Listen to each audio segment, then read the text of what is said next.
事先规划行程时，发现众人在 Saskia Krumlov（CK） 旅游的景点，除了彩绘城堡赋予小镇生命的城堡区，修旧如旧创造世纪风情的旧城区外，伏尔塔瓦汉旁的2块绿地鲜少有人提及与描绘，一个是克鲁姆洛夫城堡 （Stadnhrad ASMX Saskia Krumlov），旁广达约10公顷的城堡花园。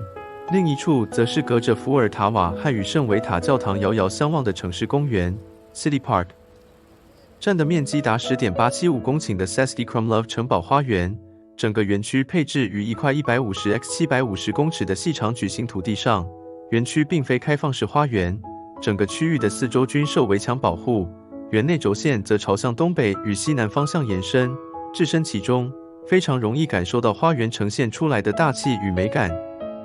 花园位于城堡建筑西南侧的小山上，是一座始建于17世纪的巴洛克式花园。在 CK 倘若觉得克鲁姆洛夫城堡很巨大的话，那位于一旁的城堡花园 Castle Gardens in Saskia Krumlov 更该花点时间去走走才对。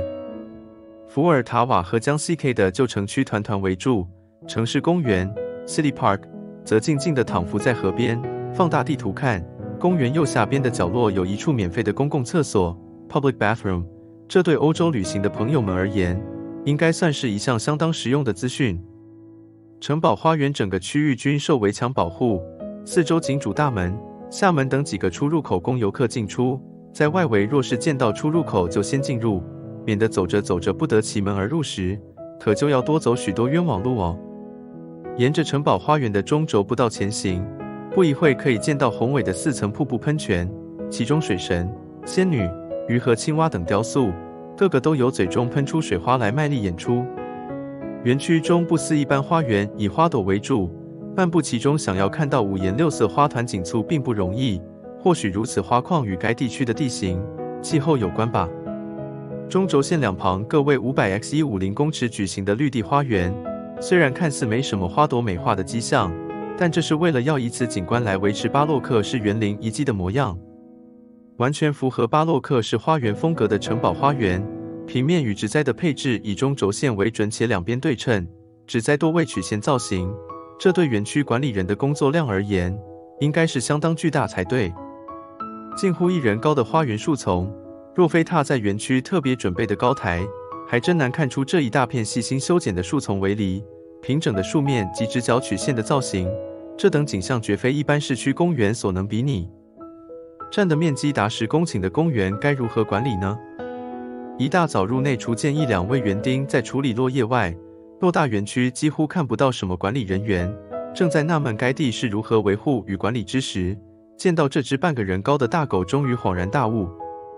回程经由建于15世纪的石柱空中桥廊 High Bridge， 走回克鲁姆洛夫城堡。桥上晨间情景与昨日下午的景象相比，果然是显得冷冷清清。昨日人山人海酷似菜市场的桥面，早上几乎空无一人，这或许就是于此住宿一晚的优点吧。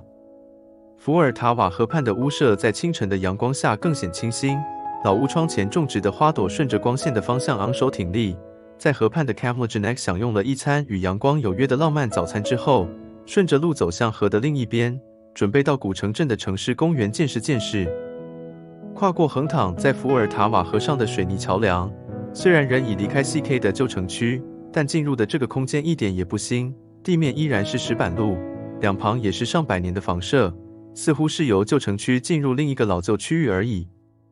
途中这家 Kebab House 是今天解决中餐的地方，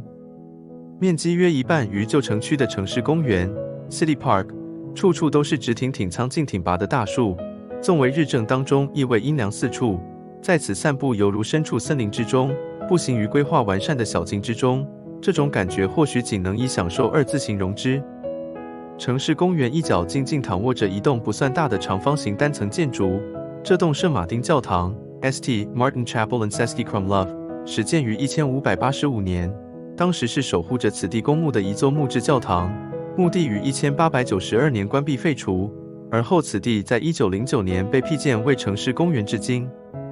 圣马丁教堂前的草地上摆放着多座陶塑艺品，形体样貌几乎都是人像为主，创作者表现出什么意涵或代表何种历史意义，外行人在此仅能看看热闹而已。虽然圣维特教堂 Pastel Svetiho Vida， 地处旧城区之中，但因城内大小建筑密布，其实真正很难一窥教堂全貌，反倒是在城市公园隔着福尔塔瓦汉眺望，教堂闪动的倒影在下方衬着本尊，让河岸边的教堂更显高大宏伟。原本还在旧城区密密麻麻的老屋丛中逛街，走入相隔着福尔塔瓦河的城市公园，顿时让人立即转换成另一种心情。喜欢自然景物的朋友们，到 CK 旅行时，若觉得情绪受到老建筑压抑时，到此走走感觉蛮不错的。城市公园旁就是 Zakladny Škola Lineka 43小学，草地上可见老师带领着学生们躺卧在草地上课。公园内的游乐场更是广受小朋友们的欢迎。园内游乐场的地面不像台湾公园一般，小朋友玩耍的器材下方没有特别铺设软垫，地面就是以原始砂石作为安全缓冲。整体环境的设计理念就是减少过多的人造物干扰，尽量以天然的景况呈现。路上经过这家 Kebab House 时，特别注意了贩售的食品与价格，加上店内不时有人排队等候取餐，故而决定于此享用异国风情的午餐。来自叙利亚的老板们还热情招呼并回答我们对餐点的疑问，让我们决定不再耗时找餐厅，并且只需花少许钱，就可以享用到这几天来最大蔬菜量的餐点。Kebab House 店内的座位无几，心想方才漫步的城市公园凉快又舒服的环境，何不直接外带到公园内享食，让国外旅行增添一份野餐的感觉。